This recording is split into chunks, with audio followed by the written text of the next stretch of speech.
साहेब, AC मध्ये बसणारी पोरं दंगलीमध्ये आज जात नाहीत, जातात तुमची आमची लेकरं, तुमची आमची भाऊ. म्हणून ही कविता, तिचं नाव चल दंगल समजून घेऊ. आदेश आले, अफवा आल्या, रंगीबिरंगी झेंडे आले, दगडासोबत धोंडे आले, कळपा कळपानं गेंडे आले, धर्मासाठी कडवे आले, मतांसाठी भडवे आले.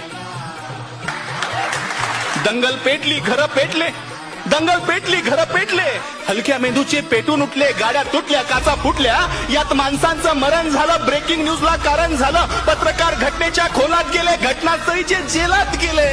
त्यांना जामीन द्यायला आलं कोण? झेंड्यावाले का धर्मावाले? आले माय, बाप आणि भाऊ. चल दंगल समजून घेऊ, खरं खोटं तपासून पाहू. की हे जे काल झालं, हे जे काल झालं त्यात फक्त गरिबाचं हाल झालं. हे जे काल झालं त्यात फक्त गरिबाचं हाल झालं. पोलिसांना उडकली, त्यात सगळी पोरं अडकली. मग दाखल केस, दाखल शिक्षा, मग कशाची शाळा आणि कशाची परीक्षा. मग पोलीस स्टेशनात गाड्या आला, दंगल पेटवणारा भाड्या आला, त्यांची आपापसात मीटिंग झाली, आतल्या आत सेटिंग झाली, पैशानं कोंडी फुटली, पुढाऱ्यांची पोरं सुटली.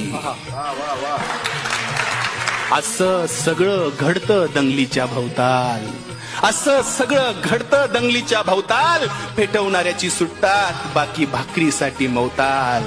आता जेलात त्यांच्या ढोंगणावर रोज कचून दंडे पडतात. दादा हो, एकदा जाताना साहेबाला विचारा, कोलम कसा असतो, थर्ड डिग्री कसा असतो. आता त्यांच्या ढुंगणावर जेलात रोज कचून दंडे पडतात. पेटवणाऱ्याची सुटली, बाकी सालोसाल सडतात. असं सगळं दंगलीमध्ये होत असतं भाऊ. चल दंगल समजून घेऊ, खरं खोटं तपासून पाहू.